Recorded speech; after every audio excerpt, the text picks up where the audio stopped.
there is only one Elon Musk on the planet. You could ask him that question because he's got 6 businesses. He was in a presidential campaign. If he's got time, then I don't want to hear anybody else making excuses that they don't have time. It's very rare for somebody to be in real estate and to say that, yeah, I've never lost any money. It's okay for you not to be investing in the first 3, 6, 12, 18 months. Welcome back to Peak Profits. Today's guest is Gino Barbaro, investor, business owner, author, and co-founder of Jake and Gino, one of the most respected multifamily education platforms in the industry. Gino has grown his multifamily portfolio to over $100 million in assets under management, co-authored 3 best-selling books, and developed the Buy Right, Manage Right, Finance Right framework that has helped thousands of investors scale their own portfolios. He's also a certified professional coach, devoted family man, and passionate about helping others build businesses that serve both profit and purpose. Gino, legend himself, we are super excited to have you on the show. Thanks for having me, Brian and Chris. How you guys doing? We are doing great. We are excited. It feels like a full circle moment. You know, we've both been part of Jake and Gino for 3 years now. And to have you on the podcast that kind of transpired out of all the education that we've learned through coaching and the program is awesome. So we're excited to get into it and learn a little bit more about your background for our listeners and what you have to I know this is your podcast, but I'm going to ask you guys a couple of questions now, okay? Because I think it's important for the listeners to understand when you first start out, you know nothing. Like you're just drinking from a fire hose. What are a couple of things that you really learned from not only just from the educational platform, but the bumps and bruises that you've taken over the last 3 years? What are some things that stick out? First you, Brian, and then we'll get it over to Chris. Yeah, I think in the beginning, there's a lot of things you don't know. And I started my journey differently than Chris did, right? I had a couple of my own residential properties, so a 1 unit and a 3 unit. And I thought, hey, this is easy, buy a 10, buy a 50, right? And at the time, I was so naive to understanding that financing was different, property management was different, like everything that goes into the commercial space. And, I tried to figure it out myself. I was online and at this day and age, there's information everywhere, but it's a matter of having it structured and having a coach, right? And so that's when I decided to join Jake and Gino. And honestly, the amount that you can save in time, amount like getting ahead, as well as mistakes by having some mentor that's been far ahead of what you've done is priceless. And so, yeah, the last 3 years, the amount that I know now versus when I reflect back to like maybe February of 2022 has been crazy. And then just even understanding the market, right? The cycles of real estate, which I didn't even realize was quite essentially a thing. I mean, everyone heard of 07 and 08 and 09, right? But I thought, you just buy multifamily and you buy it and you sell it 5 years later and you make a 20% profit. And, so there's just so many lessons that I've learned over the last 3 years of just really diving deep into education and getting into some of these deals myself, which is, I think, laid the roadmap and the foundation for the next 20 to 30 years to come. Chris, what about you? Yeah, so as Brian mentioned, like our journeys are completely different. I have never actually owned my own home. I've never owned a multifamily property. I've always been an investor. And that was one of the first things that I learned from the Jake and Gino group was that you don't actually have to be the person operating this in order to receive the same benefits. So being an LP or a limited partner was one of the first things that I really took away from it. And again, prior to joining, I was scrolling through Zillow, like, where am I going to find a house? What markets am I going to look into? I didn't know how to identify a good market versus a bad market. I was living in Manhattan. I'm looking in New Jersey, Connecticut, Long Island, Manhattan itself. So I was really struggling with where do I actually do and manage any of this? And do I even have any of the expertise to do it? And now when I look back, I think the due diligence process is probably one of the biggest things that I've learned around really paying attention to the people who have been there, that have done it, to avoid the same mistakes. There's always risk involved in any investment you ever do, right? Doesn't matter whether it's real estate, stock market, crypto, anything can obviously happen. But I think that due diligence process and realizing that I do not have to be the person who is doing all of the operations was massively eye-opening for me. Do you mind if I expand upon that answer and just fill in some holes and really, I want to bookend it because what you guys both said is very important. But what you're both really talking about at its core is buy right, finance right, and manage right. That's the three-step framework. And when most investors start their journey, they don't understand that it's a business. And Chris, you said it very well. You can go in there and you're looking at a property and you don't have to do everything yourself. It's a scalable business. You're not just buying a home or a 10 unit. You're buying a little cash flowing asset. And I think that's what I found out early on was like, I'm trying to do everything myself. I'm going to do this. I'm going to do that. Ultimately gets burned out. So if you're looking at it from that lens, and Brian, what you had said about the market cycles, it's really interesting. You can always buy real estate. You can buy it anytime. Unfortunately, you can't always sell real estate. And that's what happened back in 2008 and 2009. People cash flowed their deals into foreclosure because their debt came due, asset values were down, but they couldn't sell their properties or refinance their properties. So they went into foreclosure. And that's what's currently happening right now. So if you don't understand the finance aspect of real estate, that's very challenging. The buy aspect is really, really important, right? No deal is better than a bad deal. We can get into the certain criterias, and then you have the manage of what we call the wheelbarrow. That's the wheel of the wheelbarrow. That's in constant motion. But what I think would be really cool is if we can dive into what Chris said with the LP, because I think LPs, it can be such a powerful tool, because even if you are an active investor, like say for myself, I should still have the ability to go out and do deals passively. I don't have to be active in every single venture. I can be a business owner, own a business, make a lot of money with my business. The whole goal is to take your earned income, whether it's from a W-2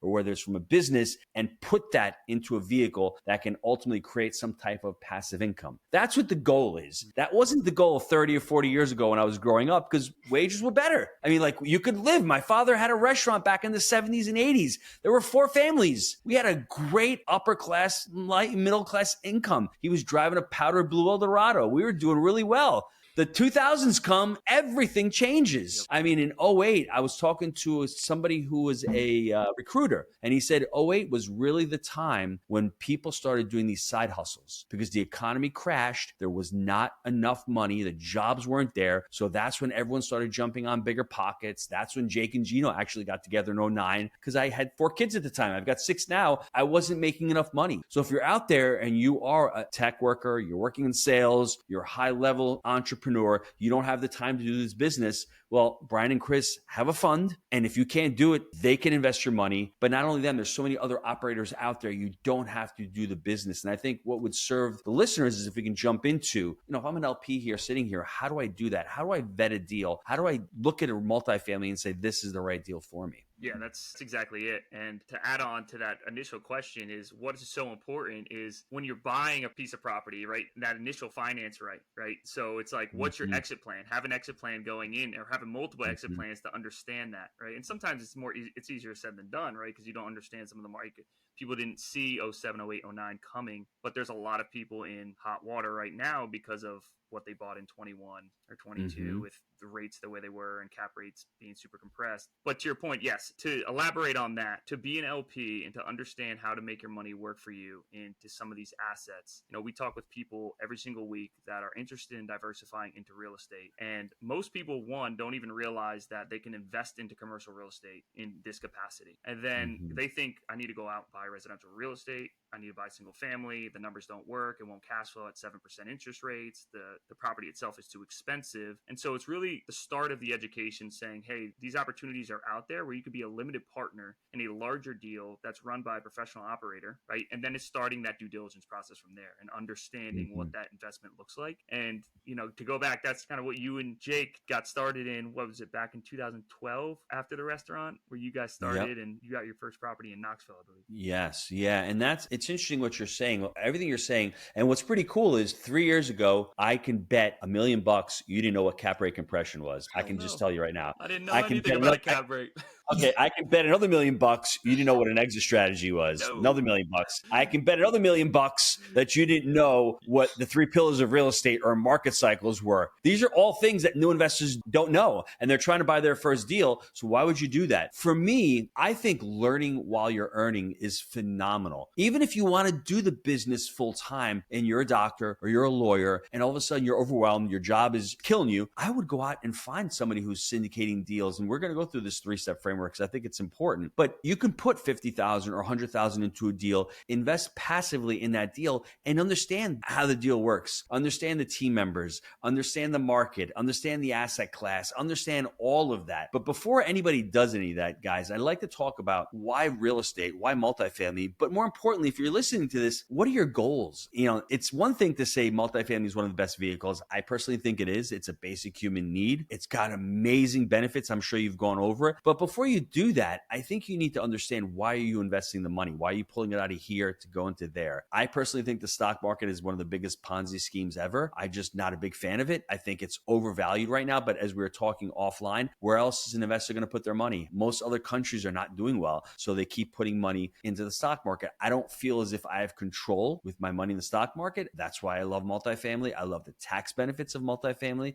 I love the control. It's really a business. It's, if you understand income and expenses and you know how to add value to these properties, it can make you super wealthy. And once again, like I said, it's a basic human need. So before we start putting any money into these deals, if you're listening to this right now, what are your goals? What are you trying to accomplish? Are you trying to look for some kind of passive income to pay some bills? That's what I was doing early on. That's why I got in with Jake. I never thought I would be able to leave the restaurant. I'm like, hey, I've got 4 kids. I've got these bills coming up. I'll take some money from the restaurant profits, put them into a multifamily, cash flow here. That's all I really wanted in the beginning. Ultimately, I said, hey, I can leave my business. Do you ultimately want to leave your W-2 and go into this full time? Or do you just want to continue to save for retirement? There's a lot of different questions. You need to be clear on that before you go out and you start investing in deals. But I think ultimately everybody should start or could start as a passive investor with a $25,000 or a $50,000 investment, putting it into an asset and saying, yeah, I'm going to see how this asset works, getting a sponsor that is very communicative, that maybe will give you, a little, I don't want to say a little bit of mentorship, but it'll give you the webinars, possibly a property tour. So you get an idea. And as you're doing that, you're learning while you're earning.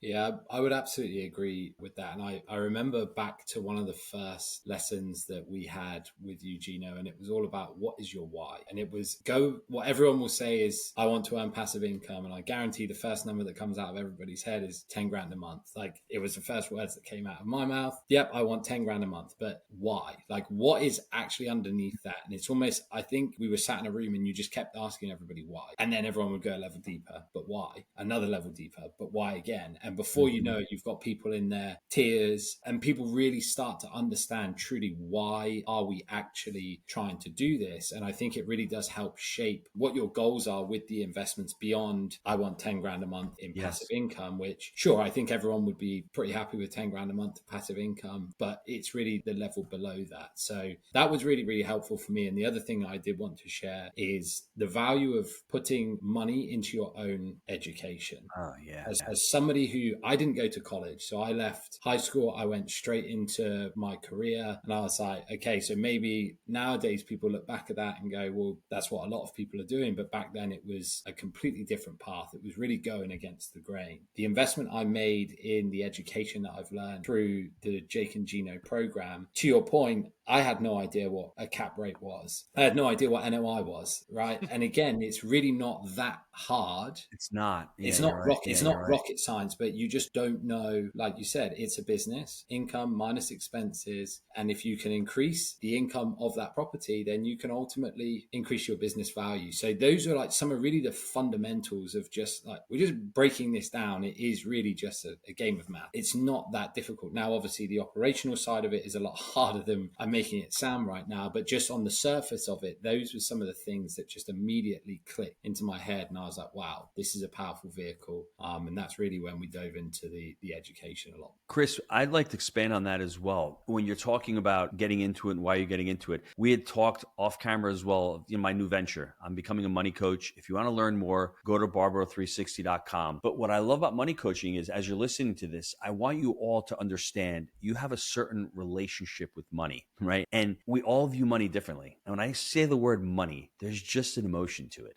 Now, early on, I had the scarcity mindset with money. I had fear built around money. I had anxiety built around money. I was the saver around money. That's how I was raised. I had two immigrant parents. So for me, saving, and not enjoying, that was my relationship with money. And as I started to buy assets, I started to build a portfolio. My relationship with money didn't get that much better until I came to a certain point where I'm like, okay, what did I hear in the past about money? And more importantly, are these patterns and these beliefs that I had back then that I have 5-6 years ago, am I passing them on to my kids? I was like, holy crap. I mean, I was giving anxiety to my kids about money because they're always around. They're always listening. You know, whether you talk about money or whether you don't, your kid's still here. You're avoiding the topic. They're going to know you're avoiding the topic. You're going to have a child who grows up. Now, what's the point of mentioning a relationship with money? It's because when you're going out and you're investing your money, people have beliefs about money. Have you ever heard it takes money to make money? Money doesn't grow on trees, right? All of these things. And where do you hear these from? I mean, unfortunately, most of the patterns that we have with money are really inherited from our parents. I mean, if you go into the inner cities, why are they poor? No matter how much money we pour into it, it's not the money that's going to solve the problem. It's the patterns that we have, right? And it's also, if you're looking at it from that perspective, you're looking at it for yourself. Go back into the past and hear what's going on. Hear the things that you heard. Do a little money bio for yourself. What did you hear when you were growing up? And bring it to the present and see how you are with money right now. See what emotions come up. Because some of us, you know, when you hear the word fool, we talk about archetypes in money coaching. A fool is an archetype is a character within inside of you. A fool is a person who likes to gamble, who's an optimist. Well, if you're a fool, you're driven by dopamine, maybe you should pull back and say, you know, maybe I shouldn't invest in multifamily. I shouldn't be investing right now. Understand what that relationship is before you take that next step, because that's important, because a lot of these beliefs are going to hold you back. We were investing for 5 years before I even did my first syndication. My limiting belief was, I can't take investors' money. I don't want to lose their money, but I mean, I may lose my money. So what's the difference? My money, their money, it's still the same, but that was my block, right? And my block was it takes money to make money. But then all of a sudden I did a couple of syndications and that belief was completely shattered. So as you're listening to this, you may have a ton of beliefs. You may be saying to yourself, I can't invest in apartments. That's for like the big REITs and the big hedge funds. That's your belief. That's your relationship with money. And I'm not here to tell you you're right or wrong, because if you do believe that, and that's the way you process things, it's going to be the truth for you, no matter what I tell you here. Yeah. No, that's spot on. And I think a lot of our listeners are high earners that do very well for themselves in their profession, you know, whether that be in tech sales, you know, doctors, lawyers, people that maybe have bought a residential property, one or two, maybe have a small portfolio, but they're exploring. But that goes back to your point about patterns, right? You could be making $300,000, $400,000, $500,000 a year. Are you spending $300,000, $400,000 a year? You know, are you investing it? Are you using that money that you're earning as a lever to compound that, Yes. right? To use it. Because to your point, like your mindset early was scarcity. Let me save. Let me just try to bundle up cash and, you know, save, right? Versus using this as a lever to really escalate and compound, you know, the ability to do so. And you talked about really that passive investment framework, right? And what that looks like for people that are potentially exploring the opportunities and the avenues to invest, you know, passively to start and to learn and to educate and to get into a deal, right? And to see behind the scenes or under the hood of what's happening. Can you dive deeper a little bit into what you mean by that and what that looks like? Sure, I would love to. You've selected multifamily or even mobile home parks. I think this framework works whether you're doing a real estate deal and or you're buying a business, because I'll show you the business aspect of it. When you're investing passively, you still need to understand the business itself. You're going to be giving your money to somebody to invest that money for you, but you still need to understand the underwriting aspect of it and all. What most investors do wrong when they look to invest as a passive investor, they're looking for the deal. I need to find a deal. I need to find an IRR of 20 plus. They're doing it backwards. When you're investing passively, the first thing you should be looking at is the sponsor, or what we call the jockey, right? The jockey is the guy who sits on the horse, the first step. If you like the sponsor, if the sponsor's been doing the business for a while, if they've been growing NOI, if they have a sound business plan, right? If you understand the business plan, if you like their team that they've assembled, if you look at their portfolio and you like what their portfolio's, how it's performing, and you think they're a great sponsorship team, the next step after you've vetted the GP, the sponsors, you like them, is what we call the alignment of interests or the saddle. Right? The sponsor has to sit on a saddle. Those alignment of interests are important because now if I'm the limited partner and I'm going to be investing with you two as the general partners, our interests have to align. It can't be a one-way street. You guys can't be charging me too much fees, okay? I have to look at the fees and say, hey, if I make my returns, you guys are going to make your returns. If I'm looking to get out of an asset in 2 years, but you guys are saying 5 to 7 years, interests aren't aligned, right? Really, really important. There's a lot of other metrics when you're looking at as far as alignment of interests. I'm trying to think of a couple more. For me, when it comes to alignment of interests, if I've only got $32,000 left to my name and you guys are saying, hey, real estate, no risk, guaranteed, probably interests don't align there too well. You see what I'm saying? So, I mean, like, and the other thing is my risk tolerance, is my relationship with money going to make me sleep at night if I give the GPs my money? That's another alignment of interest. Like, am I okay to take that risk? Understanding that. Now, if our interests align, you guys have a solid business plan. I like the fees that you guys are going to charge me. You're not overcharging me. You're going to work really hard. Those two are satisfied. The third one is the horse that the jockey is sitting on. The horse is the deal itself. And now you can say, oh, now let me look for the deal, right? Because the sponsor, you've already selected a niche, right? You've selected self-storage. So let's say you're in self-storage. You're going to look for sponsors in self-storage. Then your interests have to align. Now it's like the buy right, the manage right, the finance right. That's the horse. That's the deal. That's the order that you should be doing as a limited partner. Now, if you want to dive into it just a little bit more, what I would say is the sponsorship team is everything. I would vet every single person on the sponsorship team, whether it's their CPA, their cost segregation specialist, their syndication attorney, their property management company, their asset management company. Every sponsor on that team, I want to see who's on that team. The mistake that I made back in 2005 when I invested with the sponsor, I gave him my money. I never went down to the property. I didn't know what due diligence was. Chris, what you said, I didn't understand any of that. I would also take it a step further. If I'm going to invest $50,000 or $100,000 into a property, I want to have myself fly out to that property, spend $600 on a flight, get a hotel room for the night. I want to meet the property management or possibly the sponsorship group. Or if they're not going to meet, I want to walk that property. I want to walk the area. I want to feel it. Because when I bought that property in 2005 and I gave my buddy Maserati Mike $172,000, I never went to the properties. I never did due diligence. When I went online to see what the properties were, median incomes were horrific. The mobile home parks were drug infested. Now, I'm going to blame Mike because he is a dirtbag and he's negligent. He's a fraudster. But I can't blame Mike because I'm the one who wrote the check. I'm the one who never got on a plane. A person with money meets a person with experience. The person with the experience gets the money, and the person with the money gets the experience. And that's what happened to me. So that's why I think this framework is so important. People say, well, you know what?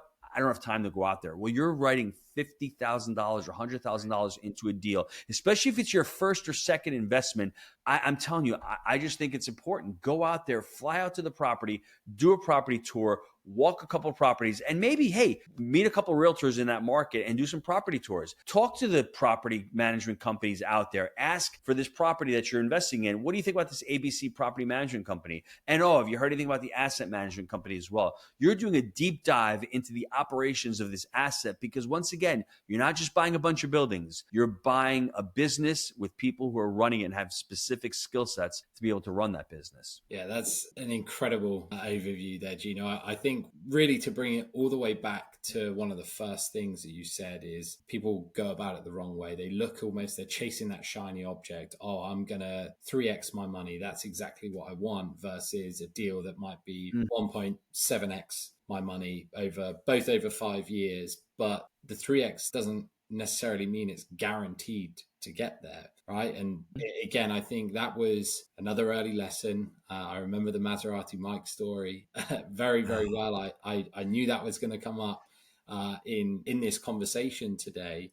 So how, if beyond like going down to the property and things like that, I always believe asking some of the more difficult questions that maybe even make you feel somewhat uncomfortable asking the sponsor is a great way to test the sponsorship team as well. Because if you're feeling uncomfortable asking the question, it's probably a very difficult question for them also to answer back to you. But you are investing your hard-earned money into one of these properties. You should be able to ask any question. It doesn't matter how hard, how easy that question ultimately is. So I always find asking a really, really difficult question that's very, very hard for yourself to even ask. I don't mean you don't know what the answer is, you don't know the question you should be asking, but almost a very personal, very detailed question of whether you've reviewed the underwriting, right? What they believe the market comps might be, and really trying to stress test some of that due diligence that they've done that you've done as well. Chris, what I would say is if you're an LP, and I'll take, for instance, you two guys come to me and start having a conversation. If you're not asking me what my goals are, if you're not asking me my liquidity, if you're not asking me about my risk tolerance, if you're not asking me about have I invested in this asset, really getting to know me as the LP, I, as the LP, should probably walk away from you two because you really don't really care about me. You just care about the money that I'm investing in. So you need to get, as a general partner, as a sponsor, you need to make sure that I'm a good fit for you as well. And I think most sponsorship groups, they just want to raise money, and that's the goal. They need the money, so they don't stop and think, and they only think of it as transactional instead of trying to really look at it as a relationship. So that's what I would want as a limited partner. I want you guys to know about my goals, about what I'm trying to accomplish. And as for me, I'm always going to ask the question, when was the last time you lost money? And it's very rare for somebody to be in real estate and to say that, yeah, I've never lost any money. I find it funny when people say that Trump's gone bankrupt 4 or 5 times. If you're a billionaire, you are going to lose money. You're going to lose money in real estate deals. You're going to lose money in business deals. That's part of life. You make mistakes and you learn. Now, for Jake, he was really lucky because there's life before Jake and life after Jake. I made all of the mistakes before I met Jake. Then this guy comes along. I jumped into mentorship. I learned the business. In 2011, we get together. And in 2013, we buy our first deal and we came up with the framework. Since then, we haven't had a deal that's lost money. So I think he's the only investor in real estate that has never lost money in real estate. And it's funny, but it's the damn truth. I'm like, damn. I mean, but that's the question you should be asking. When was the last time, or what deal did you lose money on? And also, what's your communication style? How many times am I going to hear about this deal? And are you going to tell me that we're losing money, 6 months after the fact? Or are you going to be really communicative with me? Or am I able to get on and ask you questions? Because that's important. Now, if somebody who's got 50 deals, that may be a little bit more challenging, but there's a lot of sponsors who have teams and who have investor relations and all. So I want a sponsor who's going to be really communicative with me. I want a sponsor who's going to be honest with me. And I want a sponsor who actually looks at the business and can give me some metrics, not how much they've sold. Because you guys know with cap rate compression, you could have sold a property in the last 3 years and made money without growing the NOI at all. I want to know what you've done on your properties. Have you grown NOI on properties? Or have you just been lucky that you bought properties cheap and you sold them for a little bit more because cap rates compressed? Yeah, I laugh because you're talking about Jake and kind of what you guys have built and the lessons, I guess, you went through prior to the partnership, right? And every time you tell the story about Maserati Mike or going back to, those old, you could tell it still like infuriates you about the lessons that you learned back then. And then, obviously what you and Jake have built since 2013 in your first deal, you probably couldn't even imagine in your wildest dreams to have this massive portfolio that you guys own today and kind of what it's grown into. You talk about just wanting cash flow in the beginning and never leaving the restaurant, just a little bit of extra cash flow. And now you have this like sprawling business, multiple books and everything else. But so on that, going back to one of your points is if you're investing into a deal, it's a true partnership for 5, 7, sometimes 10 years, right? So you want to make sure you're doing your due diligence and understanding who you're partnering with, because many times you see people either JV, even on a smaller deal, that get into partnerships and 5 years down the road, the relationship is much different than it was when they first got in. And they're just so anxious to get into a deal. So I think doing that due diligence, to your point, no deal is better than a bad deal, is super important. And then the conveyor belt theory, right? When you're talking about investing, if you were an investor in our shoes right now in 2025, maybe a listener right now that has cash in the bank, right? That wants to diversify, has a large stock portfolio, but is really on the fence now about, hey, I think I want to get into real estate. I think this is my strategy that I want to start dipping into for the next 10 to 15, 20 years. What advice would you give? What is the conveyor belt theory one that you teach in your program? And then what advice would you give someone starting out that, has capital to place and they've done their due diligence, but now they're looking for a strategy? It's interesting that you say that. I heard the slogan 3, 4, 5 years ago that cash is trash. That's what we heard. And now people are hoping that, they have dry powder. And it's really cool because I think right now, since 2022, a lot of the real estate markets are down 20-25%. I think with this interest rates, it's very interesting. Interest rates are not dropping. And I think that's putting more pressure on real estate and real estate assets to continue to drop in price. So if you're looking to invest right now, I would say the first thing is go online and just Google multifamily syndicators. Just go out and try to get as many syndication groups as you possibly can. Start opting into their emails. I mean, where can they find out about you guys? What's your website? Where can they go?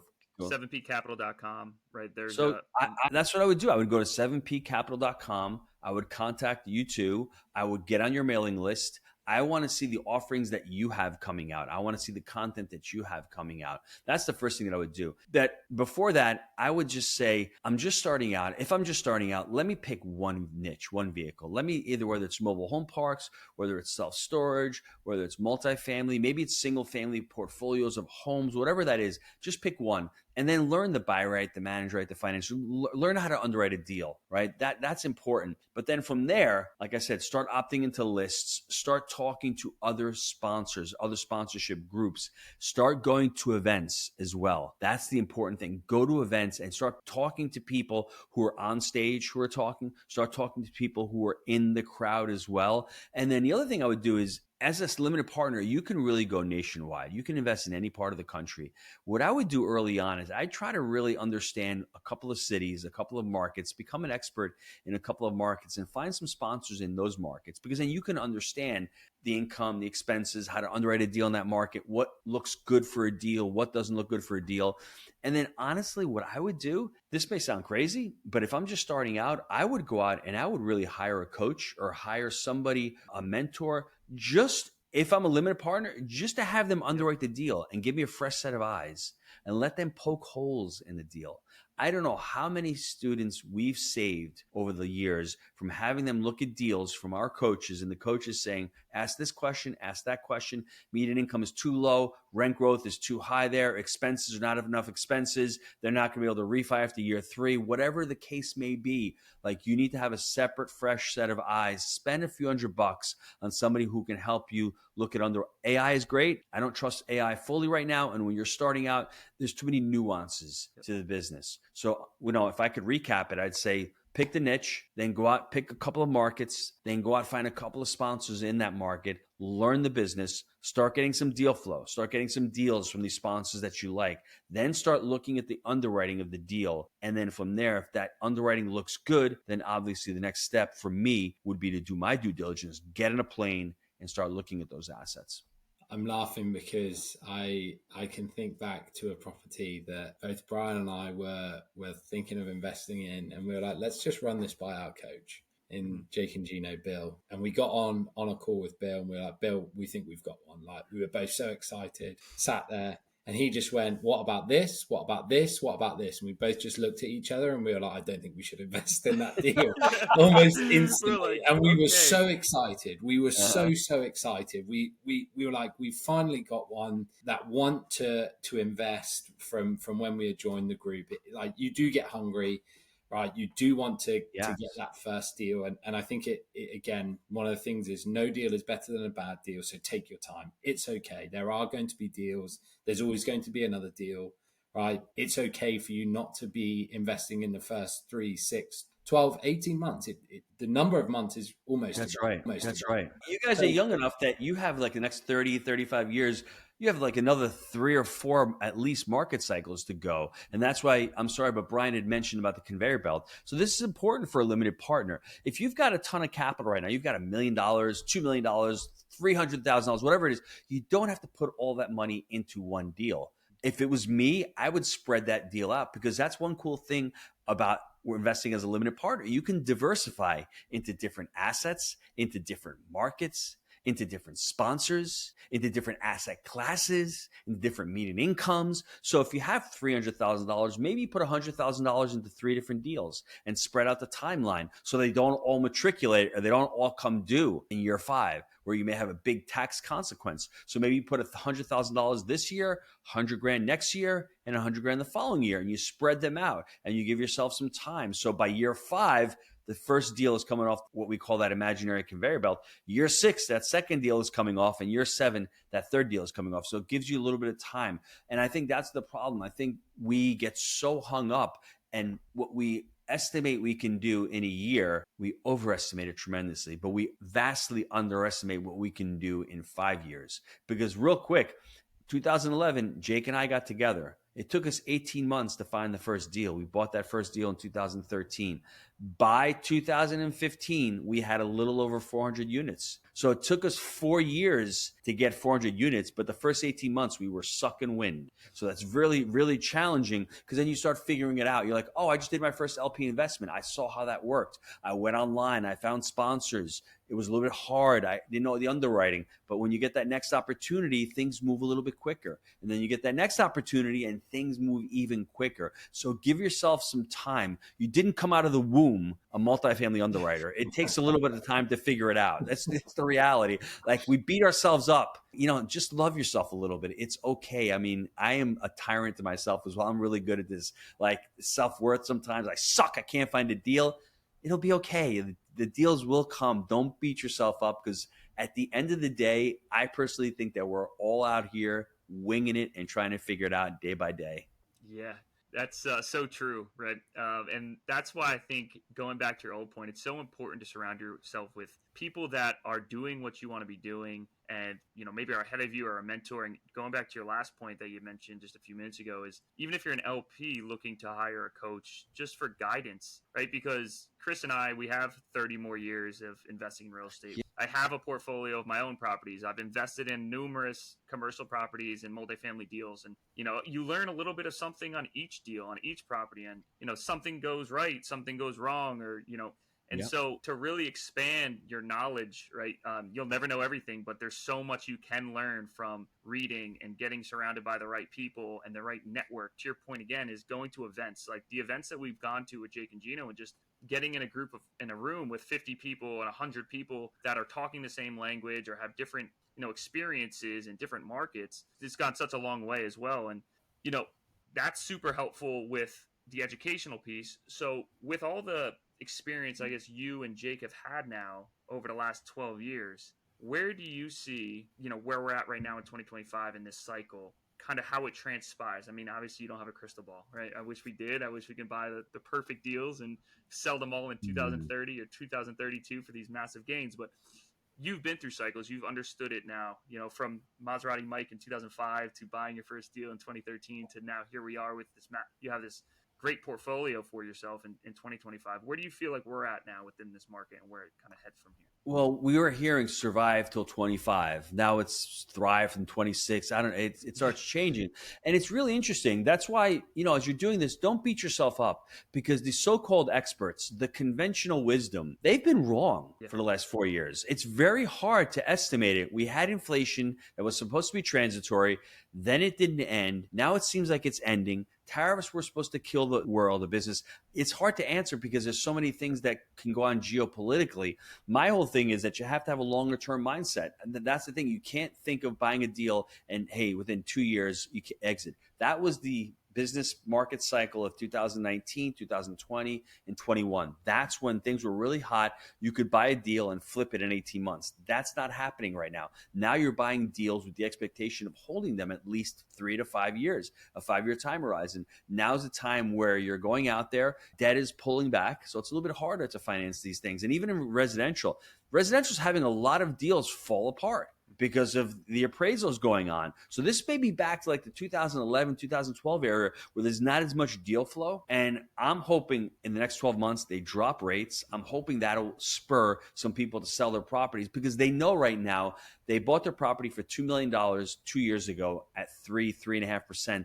It's not worth $2 million at 7%. It's just not. If they don't have to sell, they won't. And a lot of people aren't selling because they can't. They won't hit their price. So until we see some kind of interest rate move, or we see some kind of, what's the word? When people get really distressed, the stress has worked itself out. I think, to me, the conspiracy of what the Fed is doing is they're just not trying to drop rates because they're not trying to save operators. They want deals to fall. They want deals to go into foreclosure. They don't want to save anybody. That's what I think, right? Because they could have dropped them 2 years ago. A lot of people with those bridge debt deals, they would have been saved. But that wouldn't have been good for the real estate market because you're rewarding really bad operations. And who gets hurt?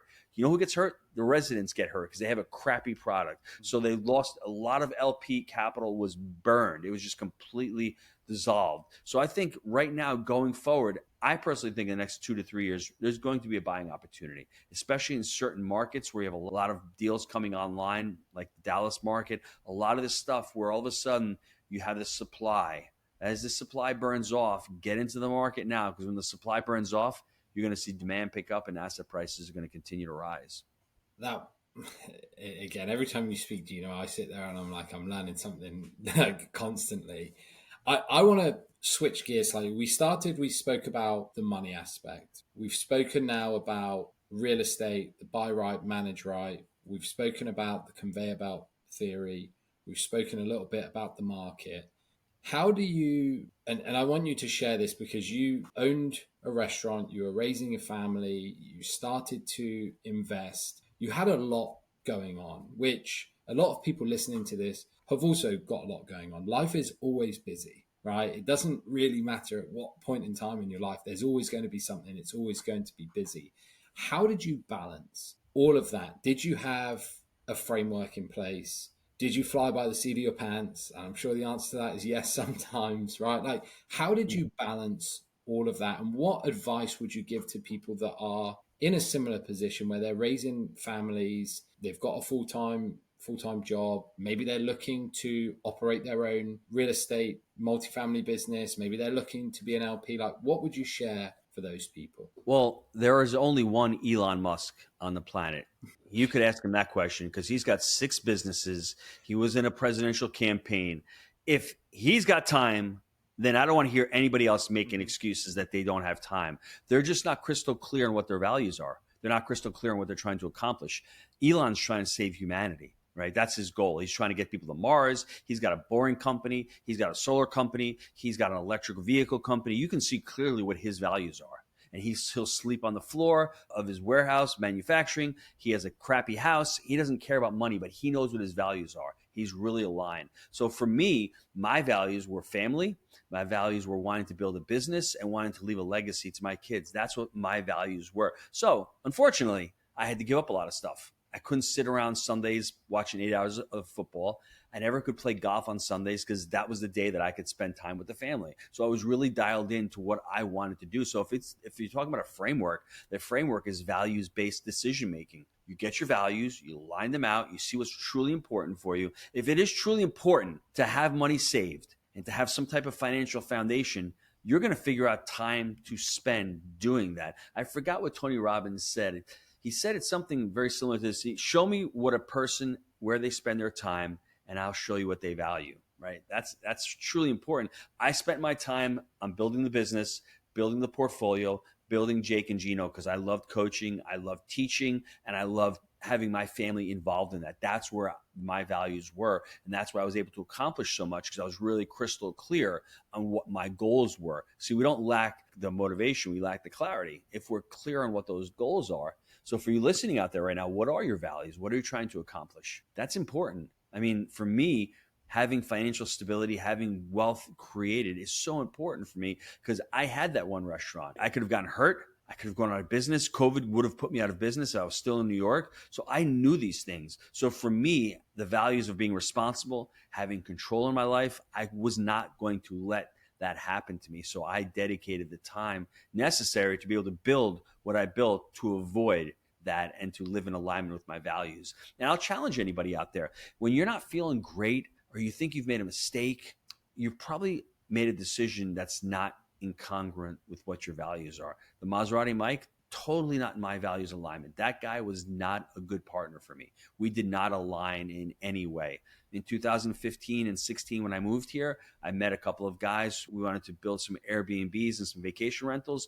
One guy was phenomenal. The other 2 guys, not so. And the values alignment wasn't there with those other two partners. The business model was phenomenal. We could have really done really well, but they weren't the right guys. And I sort of knew it. It was part of my fault because I didn't have the core values. I didn't have the cadence of accountability. I didn't have the expectations set up. But at the same time, the values weren't there. And that partnership didn't work because of that. So once again, think about what the values are, understand what they are, and make your decisions and your goals and your objectives based on your values.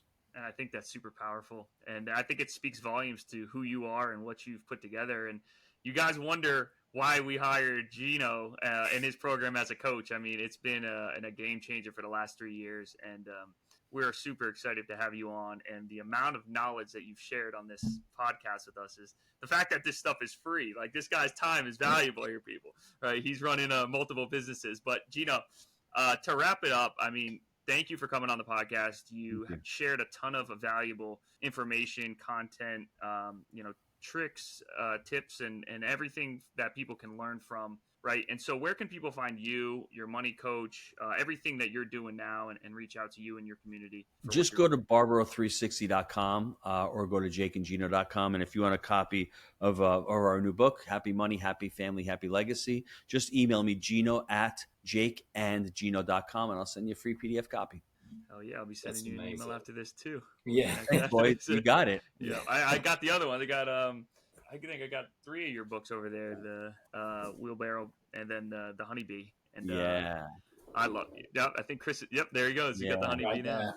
Yeah, that's a great book. Yeah, absolutely, they're all great books. They really are. So.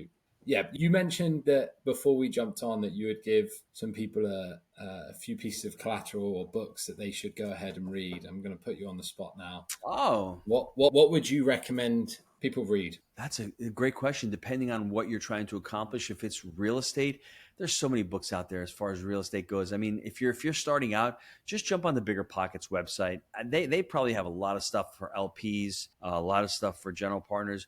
Company called Cashflow Portal, another great company that has resources to go on as well. If you're looking for books to read, there are so many amazing authors, so many amazing books that came out. But I mean, as far as classics, I would stick to Stephen Covey. I love Stephen Covey. I love Napoleon Hill. I love Zig Ziglar. Those are the old classics that seems as if a lot of the newer, influencers are just taking stuff from the old guys. So I love those. Those are timeless classics. That's amazing. All right. Well, Gino, thank you so much. This has been incredible. We really, really do appreciate your time. And everyone should go and definitely go to Barbaro 360. That's Gino has been an incredible mentor. I know he has for myself and for Brian as well. So everyone should definitely give it up for Gino and go and give the guy a visit. So thank you so much, Gino. Really do appreciate your time. Thanks, guys. Thanks, Gino.